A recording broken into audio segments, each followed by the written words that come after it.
नमस्कार, मैं हूं doctor K Aggarwal, president heart care foundation of India and CMAAO, past national president Indian medical association and editor Medtalks. कितना समय लगेगा मेरे को कोरोना डेवलप होने में अगर मैं एक पॉजिटिव पेशेंट को मिलता हूं तो? कंफ्यूजन है लोगों के मन में। आइए इस कंफ्यूजन को दूर करने की कोशिश करते हैं। अगर किसी एक पेशेंट को टीबी है, फेफड़ों का टीबी है, उसका स्पूटम में एएफबी पॉजिटिव है और वो मेरे साथ में प्लेन में जर्नी कर रहा है और 4 घंटे के बाद में हमारा प्लेन लैंड कर जाता है, मेरे को टीबी होने के चांसेस बहुत कम हैं अगर वो मेरे साथ में भी बैठा हुआ है तो। क्योंकि टीबी का एक्सपोजर टाइम मेरे को कम से कम 8 घंटे का चाहिए। यानी कि अगर मैं पूरे इंडिया में कहीं भी ट्रैवल कर रहा हूं और उस प्लेन में एक टीबी का मरीज है जिसने मास्क नहीं पहन रखा, तो भी मेरे को टीबी का खतरा नहीं है। इसे बोलते हैं हम contact time. Contact time corona के अंदर में 30 मिनट का है। कुछ लोग 10 मिनट का भी बोलते हैं, लेकिन अगर हमारा जो सिमाओ गाइडलाइंस है, confederation of medical association of Asia and Oceania, हमारी गाइडलाइंस में ये 30 मिनट्स का है। यानी कि अगर आप किसी भीड़ में जाते हो और किसी से भी 2, 3, 4 मिनट से ज़्यादा नहीं मिलते हो और उसमें अगर कोई कोरोना का पेशेंट पॉजिटिव है तो आपको होने का चांस नहीं है।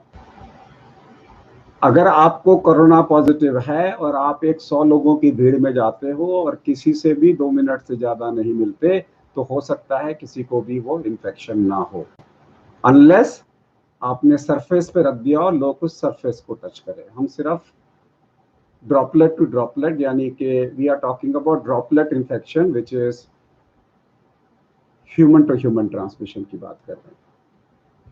तो जो कांटेक्ट टाइम है वो 30 मिनट का है। यानी कि अगर मैं एक डॉक्टर हूं, मैंने आज 100 पेशेंट देखे या मैंने आज 10 पेशेंट देखे, उसमें से एक पेशेंट कोरोना का पेशेंट था, मुझे नहीं पता कौन था, और मैंने किसी को भी आधा घंटे से ज़्यादा एक बारी में समय नहीं दिया, तो मेरे को प्रैक्टिकली इन्फेक्शन होने का खतरा नहीं है, प्रोवाइडेड मैं अपनी नॉर्मल प्रिकॉशंस ले रहा हूँ।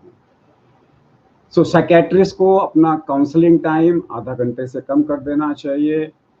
डॉक्टर सर्जन्स को अगर उनका surgical time less than 30 minutes है, it is fine. If it is more than 30 minutes तो डेफिनेटली 2 सर्जन्स को मिलकर सर्जरी करनी चाहिए, ताकि कोई भी एक सर्जन को आधा घंटे से ज़्यादा का सर्जिकल टाइम ना हो। अगर आप किसी रेस्टोरेंट में जा रहे हैं तो फिर आप आधा घंटे से कम का समय रखिए। अब पिक्चर हॉल जाएंगे, वो तो पॉसिबल नहीं होगा कि आधा घंटे का होगा, इसलिए पिक्चर हॉल में हमेशा आपका रिस्क रहेगा। अगर मॉल पे घूमने जाएंगे तो रिस्क रहेगा, आपने कुछ खरीदना है, गए, खरीदा, वापस आ गए, तो आपको रिस्क नहीं है। याद रखिए, जो कॉन्टैक्ट टाइम है उसे हम 30 मिनट का बोलते हैं, लेकिन विद प्रिकॉशंस।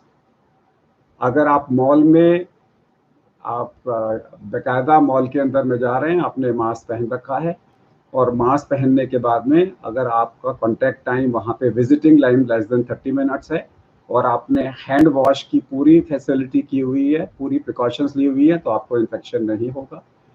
अब ट्रेन के अंदर में डेफिनेटली आपका इन्फेक्शन रेट ज़्यादा होगा, बिकॉज ट्रेन आधा घंटे में तो नहीं पहुँचाएगी। उस सिचुएशन में आपको 6 फीट का सोशल डिस्टेंसिंग करना बहुत ज़रूरी है, और साथ में आपको ग्लव्स पहन के रहना है और हैंड वॉशिंग करना है। अगर ट्रेन के अंदर में आप बाथरूम में जा रहे हो तो हर चीज़ को क्लीन करो, फिर बाथरूम का इस्तेमाल करो, तो उसमें आपका खतरा मिनिमाइज हो जाएगा, ज़ीरो नहीं होगा। कोरोना नमस्ते।